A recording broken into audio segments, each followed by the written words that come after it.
In this video, I'm going to explain you the coaching conversation that I have almost every day. And it's now starting to get me mad. I'm going to explain you why it gets me mad. I'm going to explain you what is this actually conversation and how it can help you in your situation. I'll explain you why actually what you're doing is exactly the same thing that we all do waiting for an elevator in the lobby. You'll see, maybe it doesn't make sense right now, but you'll see everything after the jingle. IGetMyExBack.com. Everyone deserves a second chance.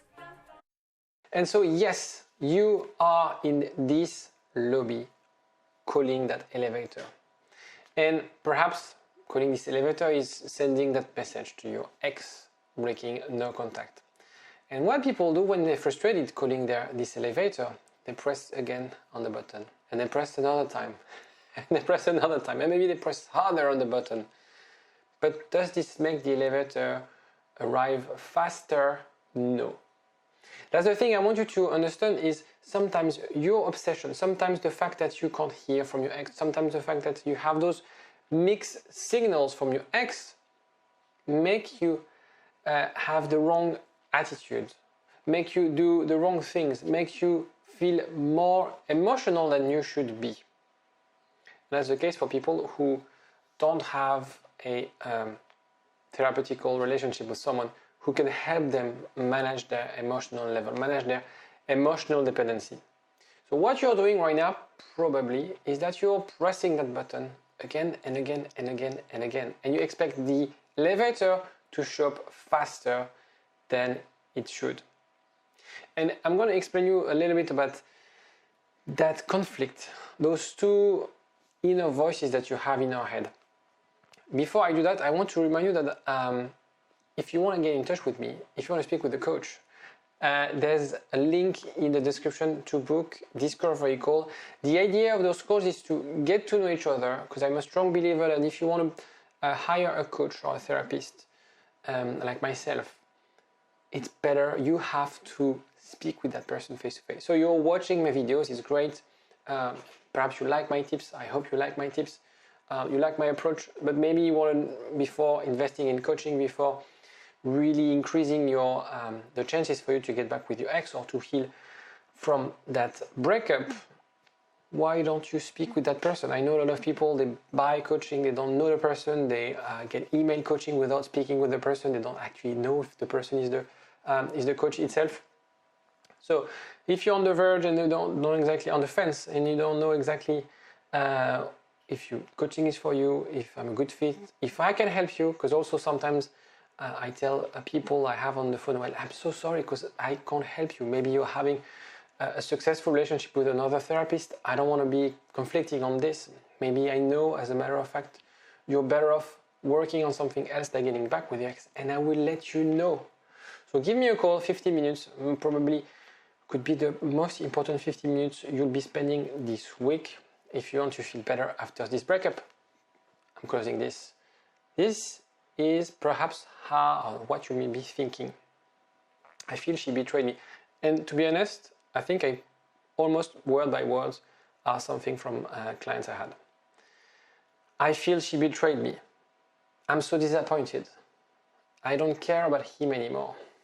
I'm done with him, whether he comes back or not, I don't care. I realize now he wasn't for me. So things that I could hear from clients or people I spoke with on those 15 minutes conversation, people, they come across as like, I'm decided, I understand my value now. I'm better off, I know what I want to do, I want to move on, I don't want to put my life on hold. And the next minute they ask me, do you think we have a chance of getting back together? Do you think he'll call? And that gets me mad. Not because I understand your frustration, I understand that you're lost and confused, but it gets me mad to see how obvious this internal conflict is driving you nuts. Because on the one end, that rational part of your brain is telling you, you have to move on, or telling you, there's no point harassing your ex, there's no point trying to convince your ex at this stage, there's no point. Because I'm listening to tips online, I'm watching videos, I'm watching Alex's videos, and they're great, by the way. And I know I shouldn't sort of obsess something, but deep within myself, I want to rekindle that love. I want to reconnect with my ex. I want to get back with those amazing times that we have. And we have this conflict. Those two parts of our brain, and actually if you think about it from a neurological point of view, it's the unconscious part of the brain versus the rational part of the brain. The rational part of the brain is the one reading books, listening to tips and podcasts, watching videos about relationships, breakups, are able to really deconstruct those things. But the unconscious part is like, okay, I have this gut feel, I have these emotions, I have those feelings, and I can't get rid of those. The problem is the unconscious part of the brain is way stronger than the rational part. And we tend to, when we get those triggers, when we get, for example, a notification from an ex on social media, when we get, when we are in touch with our ex and we expect a message, we receive a message, that brings us back all those feelings, all those emotions back within ourselves. And we are lost and we're confused and we contradict ourselves. And that is what is driving you crazy. So the point of this video is not to tell you, you should move on and forget about your ex. The point of this video is for you to reflect and understand that there's actually an internal conflict going on within yourself. And unless you solve that conflict, you won't be able to either reconnect with your ex or build new relationship. So it's really about understand versus how I feel. The problem is, of course, breakups are highly emotional. And that's why very frequently I see people who become anxious, who create social anxiety, panic attacks, where before they never had those symptoms, never had those conditions, because that breakup triggered something within themselves. And so breakups would amplify those fears, the fears of rejection, of abandonment, the fear that you're being missing out on an amazing life potentially. That's why we're so curious about what our ex is doing at the moment. But I have two bad news. Two news, one bad and one good. I'm going to start with the bad one. The bad news, we'll all have those inner conflicts. Every day, not only relationship, we all have those inner fights. And my job as a counselor, and I find it fascinating to work on those subjects, is to help you deconstruct that unconscious part. So I do that with counseling session. I do that with hypnotherapy, because hypnotherapy has the ability to reprogram some part of our conscious mind, realign that part of our brain, of our thinking process. And it's really about reflecting, really about pausing. And the best way to do it is to have a relationship with a counselor, a psychotherapist. Find whoever you want. It doesn't have to be me. But you have to acknowledge that when you have those two inner voices battling with each other, it's really hard to let them stop fighting unless you are able to take a step back to reflect. And that reflection, you don't have thousands of shortcuts. You have to have a conversation with someone, with an expert, with someone who is able to help you deconstruct those things.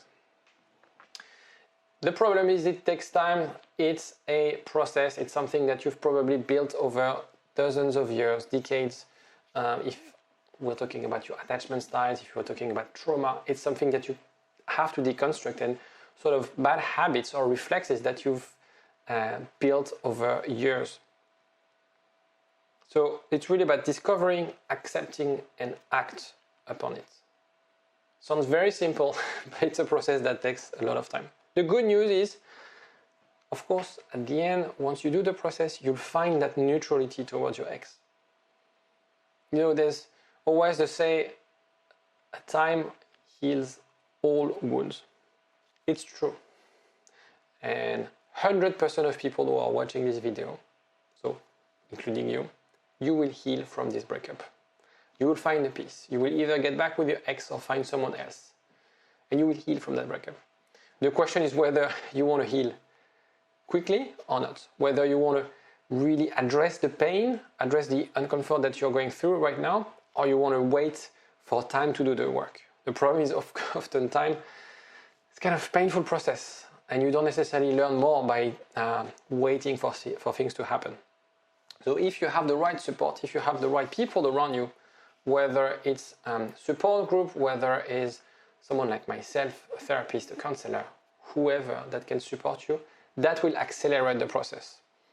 I will also include some below this video some tools, free tools that you can access, whether it's hypnotherapy session, online courses, books. The idea is really how you can empower yourself to take back control and be empowered by the fact that yes, you have perhaps this anxious attachment style, but yes, you're learning every day to detach yourself from the relationship, from those potentially this emotional dependence that you've created in this breakup. And when you do that, actually, if you want to get back with your ex, if you're watching this video, you say like, okay, I know that I have a chance, I know deep inside I have a chance to get back with my ex. It is an essential step if you want to get back with that person, because he or she would want to see you more secure. We want to see you as someone who understood the problem in the relationship. They want to see someone who's not emotional. They want someone who's strong, not crying in front of them, not begging. And in order to do that, you have to do this work. And it takes a bit of time, it's a process, but it does work on everyone. That's it for me. I hope it makes sense. I hope you won't press the elevator button more than needed, and I'll see you next time. Bye-bye. IGetMyExBack.com. Everyone deserves a second chance.